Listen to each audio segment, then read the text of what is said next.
Hi, everybody. It's Phil, the Big Geek with Geek Omelette, and I'm here for a quick video to talk about something that you may find useful. If you find yourself as an owner of a Fine Ampligain AM8, and you have lost your foam cover, the kind of square cover, you might find yourself in a situation where the very plosive, heavy microphone, when you talk into it, pop, pop, pop, pop. Yeah, it just doesn't sound great without that, and it's a little bit harsh. So what I was doing was using a very typical, this is just sort of a generic filter with an additional piece of foam in the bottom. I was covering the microphone like so. You know, it doesn't look bad, and you can actually pull it tighter, right? It doesn't look bad, but it doesn't look like, it was designed, although it takes on that square shape.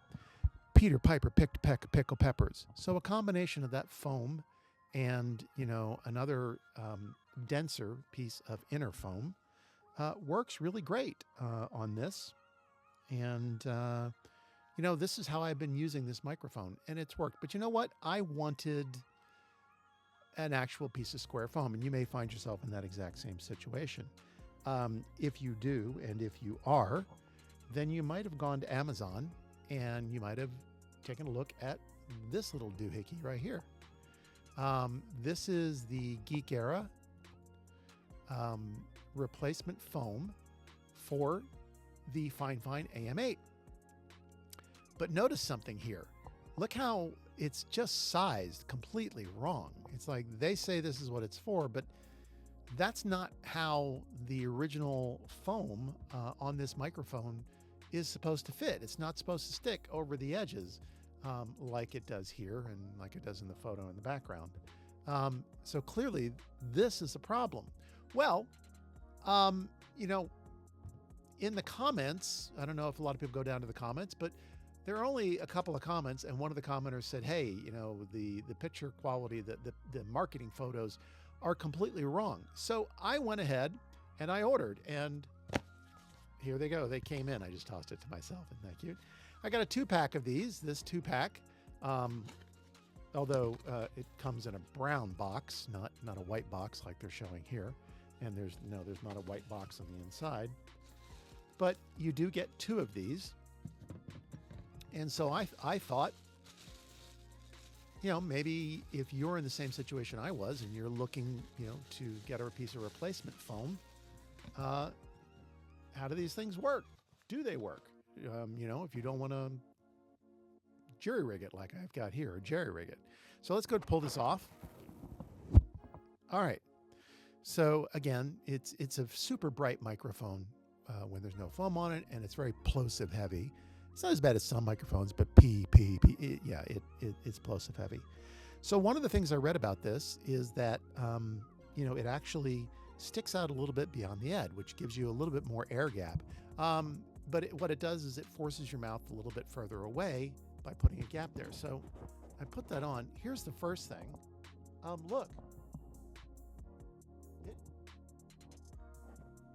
Other than having to do a little tuck in on the side for a second.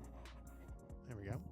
Peter Piper picked a peck. Oh, I still don't like those plosives, but I don't know if you can see, but it's actually got a good 1/2 inch additional foam.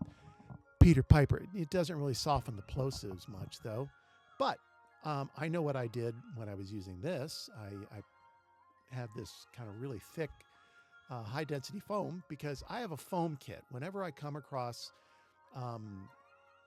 open cell foam, porous foam that you can blow through and feel air going through, which means it's going to pass sound, I always save it in a box, and I've got boxes of this stuff.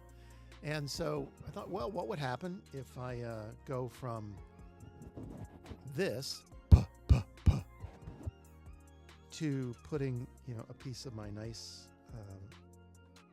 denser yet open cell foam in the end, because I've got a 1/2 inch gap, so there's more than enough room. I could probably put 2 pieces in there.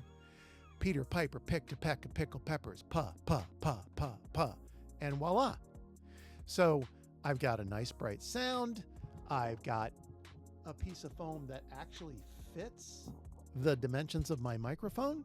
And I've hacked the mic by using a piece of packing foam. This is actually, this came from a battery I ordered for my old Sony computer, my old Sony Vaio. There was one of these on each side of the battery in the box that it came with. And, I tossed it in my foam box just for something like this.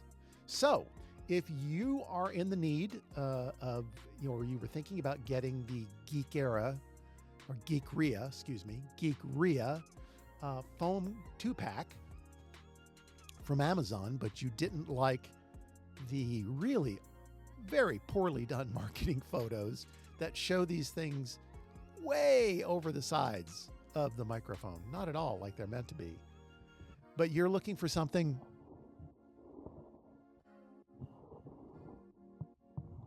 that actually fits the microphone, well, guess what? This actually does it.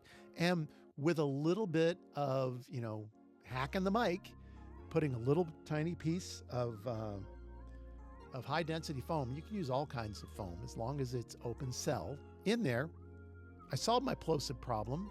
I maximized the gap that this brand of foam cover leaves in there, so that actually is using it to its fullest extent.